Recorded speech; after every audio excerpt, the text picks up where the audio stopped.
प्रीतमगढ़ नाम का एक गांव था। उस गांव में निर्मला देवी नाम की एक बुजुर्ग औरत रहती थी।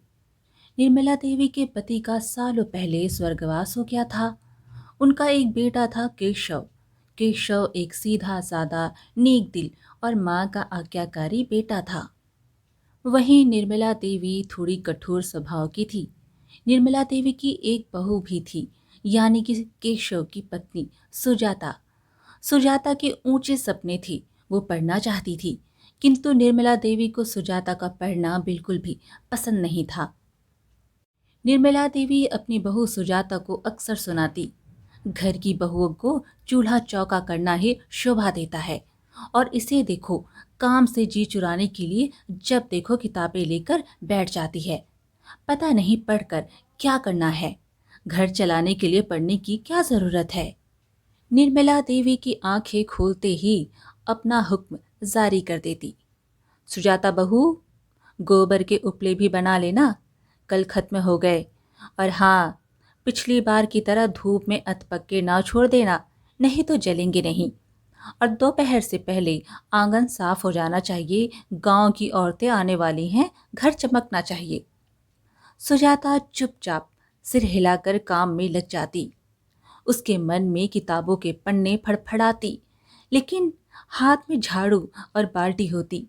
जैसे ही कुछ पल खुद के लिए निकालती और किताब खोलती, निर्मला देवी की आवाज फिर गूंज जाती। बहू, यह कौन सा नया काम शुरू कर लिया? घर का काम खत्म हो गया क्या, जो यह किताबें ले बैठी? बेचारी सुजाता डरते डरते कहती, माँ जी, बस आधा घंटा पढ़ लूं, फिर सब काम कर लूंगी। निर्मला देवी के चेहरे पर गुस्से से घूरते हुए कहती, हमारे जमाने में बहुएं घर संभालती थीं, पढ़ाई लिखाई नहीं। तुझे पढ़ना ही था तो शादी क्यों की? सुजाता चुपचाप अपनी किताबों को समेट लेती और काम में लग जाती। इसी तरह से निर्मला देवी रोज कोई ना कोई नया काम देती ताकि सुजाता को पढ़ने का समय ही ना मिले। एक दिन सुबह निर्मला देवी ने सुजाता से कहा, सुजाता बहू, आज खेत से गोभी भी काट कर लानी है, और देखना कीड़े ना लगे हो। हाँ, फिर पास के कुएं से पानी भी भर लाना। सुजाता फिर खेत गई, वहां गोभी लेकर आई। उसके बाद कुएं से पानी भर के लाई। सुजाता ने थकी आंखों से आसमान की ओर देखा, मानो भगवान से पूछ रही हो, हे भगवान, सपना देखना हम जैसी लड़कियों के लिए गुनाह है क्या? कभी कभी सुजाता का मनोबल टूट जाता।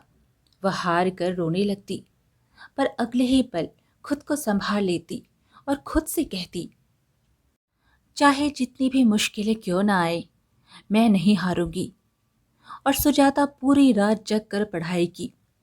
अगली सुबह निर्मला देवी उठ चुकी थी, पर सुजाता अपने कमरे में बैठी पढ़ रही थी। वह इतनी खोई थी कि उसे समय का ख्याल ही नहीं रहा। निर्मला देवी अपने चाय का इंतजार कर रही थी, पर बहू की कोई खबर नहीं थी।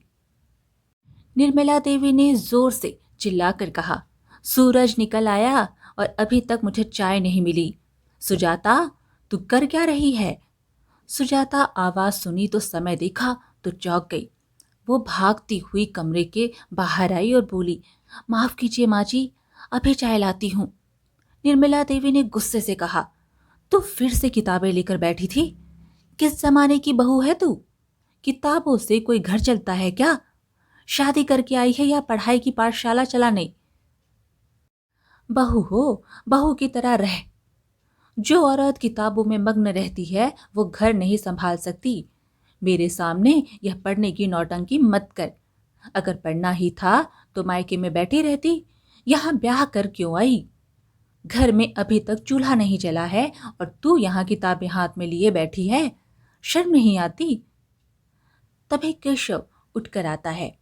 क्या हुआ माँ, इतना गुस्सा क्यों हो रही हो? निर्मला देवी ने कहा, जरा पूछ इस मैडम से, अभी तक क्या कर रही थी? दिन निकल आया है और मुझे चाय की एक प्याली भी नहीं मिली। केशव बोला, तो क्या हुआ माँ?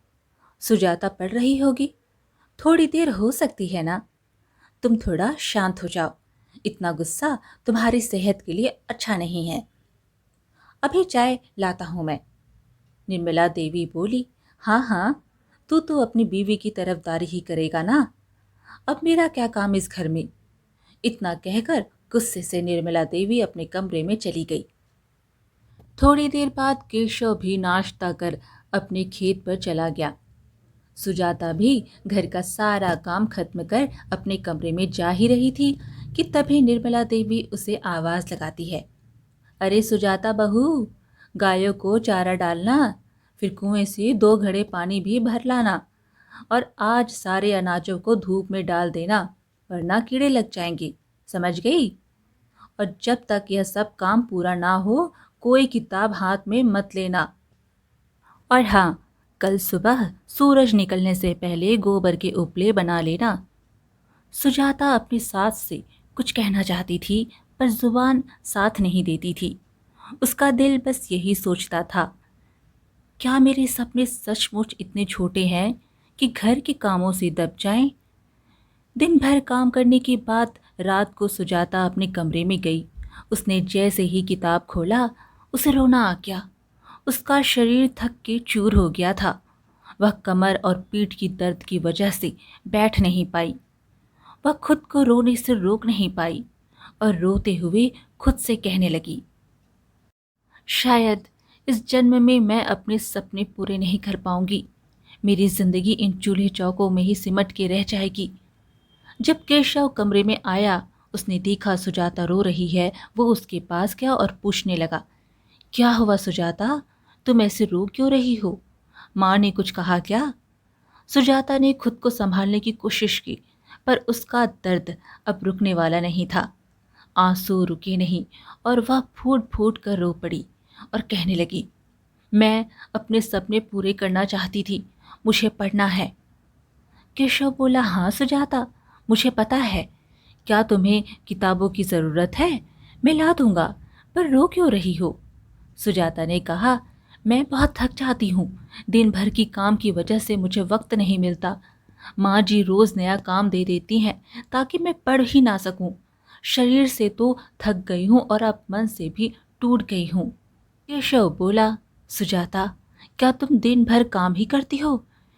क्या मेरे खेत पर जाने के बाद तुम्हें बिल्कुल समय नहीं मिलता? सुजाता ने रोते हुए कहा, नहीं मिलता।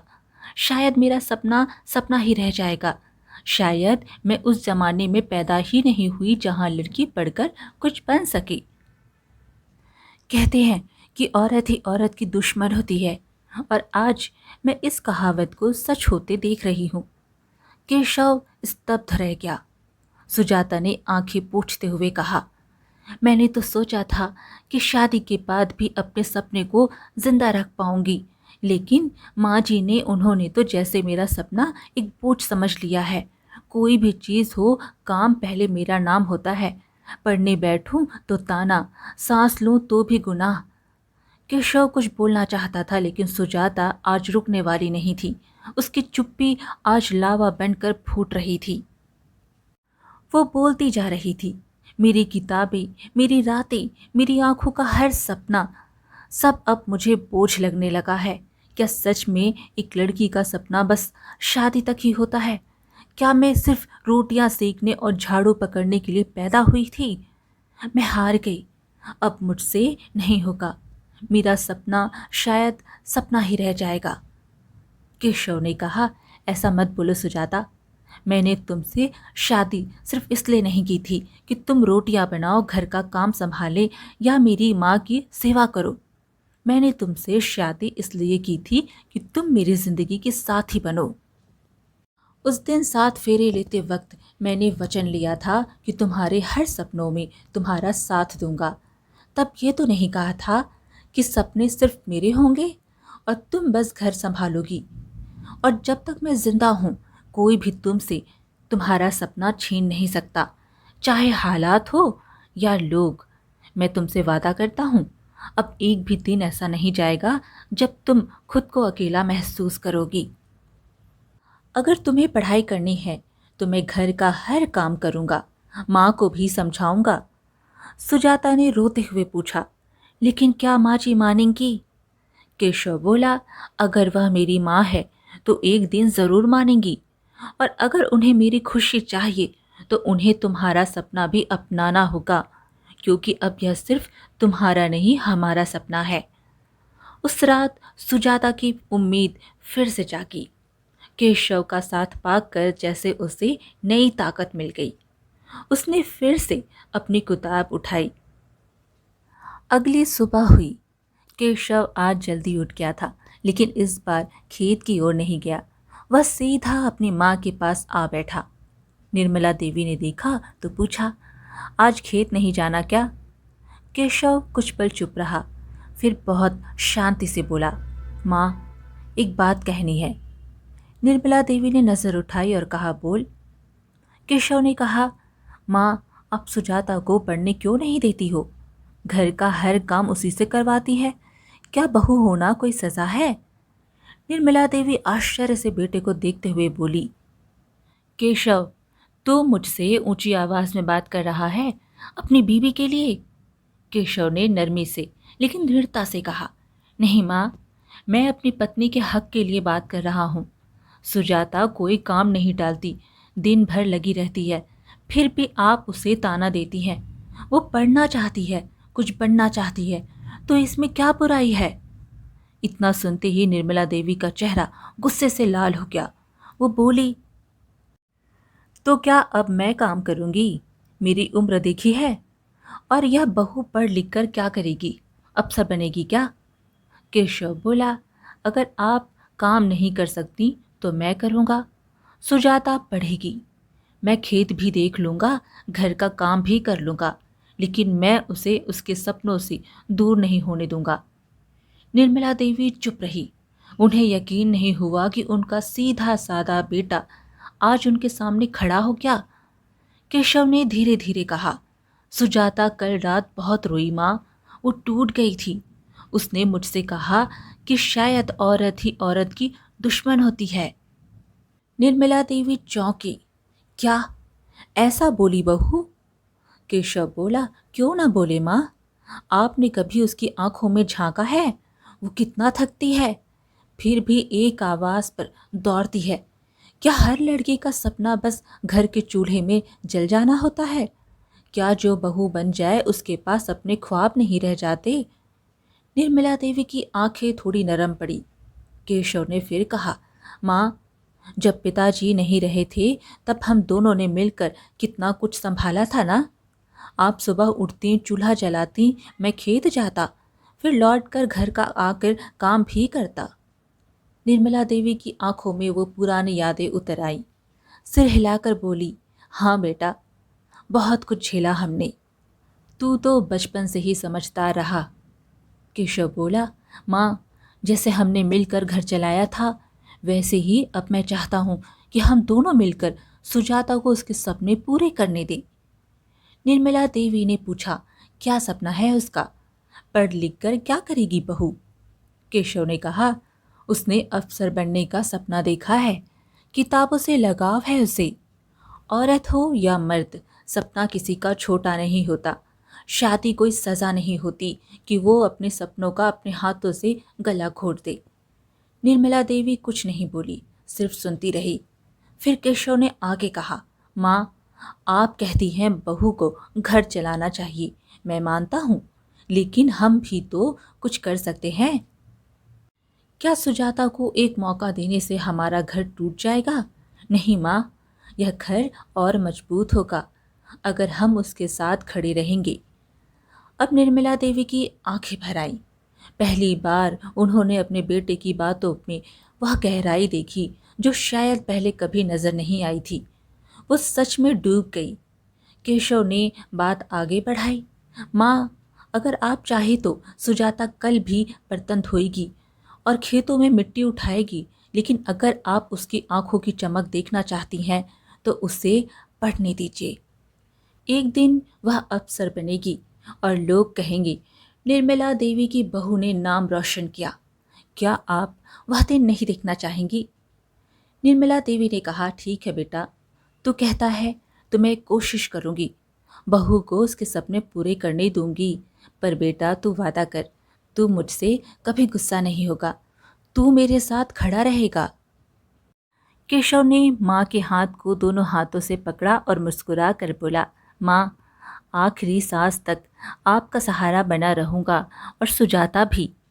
वो जब अफसर बनेगी ना, तो सबसे पहले आपके पैर छूकर धन्यवाद कहेगी। निर्मला देवी की आंखों में अब कठोरता नहीं, मुस्कुराहट, स्नेह और समझ थी। धीरे धीरे 6 महीने बीत गए। केशव ने अपना वादा निभाया।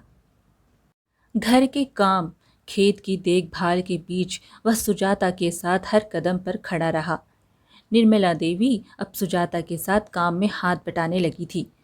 केशव ने अपनी खेती की आमदनी से सुजाता के लिए कोचिंग की किताबें, पुराने पेपर और एक रेडियो भी लाकर दिया, ताकि वह सरकारी परीक्षाओं की खबरें सुन सके।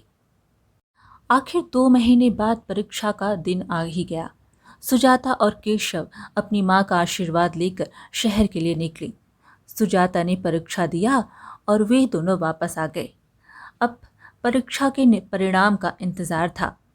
1 महीने बाद डाकिये ने घर की चौखट पर आकर आवाज लगाई, ओ केशव, तुम्हारी पत्नी सुजाता बहू के नाम चिट्ठी है। केशव दौड़ता हुआ बाहर आया, चिट्ठी हाथ में ली। सुजाता ने केशव की ओर देखा। उसकी आंखों में बेचैनी और उम्मीद एक साथ थी। सुजाता के हाथ कांप रहे थे। उसने चिट्ठी खोली। सुजाता ने जैसे पढ़ा, आपका चयन ग्राम विकास अधिकारी पद पर हुआ है। कृपया नियुक्ति पत्र हेतु जिला कार्यालय में उपस्थित हो। इतना पढ़ते ही सुजाता की आंखों से आंसुओं की धारा बहने लगी। वह फूट फूट कर रोने लगी। केशव ने उसे गले से लगा लिया। वह बोला, देखा सुजाता, तुम्हारा सपना अब सपना नहीं, हकीकत बन गया है। निर्मला देवी भी यह खबर सुनकर भावुक हो गई। उन्होंने सुजाता के सिर पर हाथ रखा और पहली बार बड़े प्यार और गर्व से कहा, बहू, तूने आज हमारा नाम रोशन कर दिया। माफ कर दे मुझे। मैंने तुझ पर बहुत अत्याचार किया, लेकिन तूने हार नहीं मानी। अब मैं सबको कहूंगी, मेरी बहू अफसर है। फिर पूरे गांव में बात फैल गई। खुशी से गांव के लोग मिठाई खाने आए। सरपंच ने कहा, बधाई हो निर्मला बहन, आज प्रीतमगढ़ में पहली बार कोई बहू सरकारी अफसर बनी है। निर्मला देवी ने खुशी और गर्व से कहा, हाँ, आज जो भी बहुएं पढ़ना चाहें, मैं सबसे पहले उनका साथ दूंगी। मेरी बहू ने मुझे सिखाया कि सपना कोई उम्र, जात या रिश्ता देखकर नहीं आता। तो इस तरह से सुजाता ने अपने परिवार की मदद से अपने सपने को पूरा कर दिखाया। आज की कहानी यहीं पर समाप्त हुई। फिर मिलेंगे एक और कहानी के साथ। कहानी पसंद आए तो लाइक शेयर ज़रूर करें और चैनल को सब्सक्राइब करना बिल्कुल ना भूलें। धन्यवाद।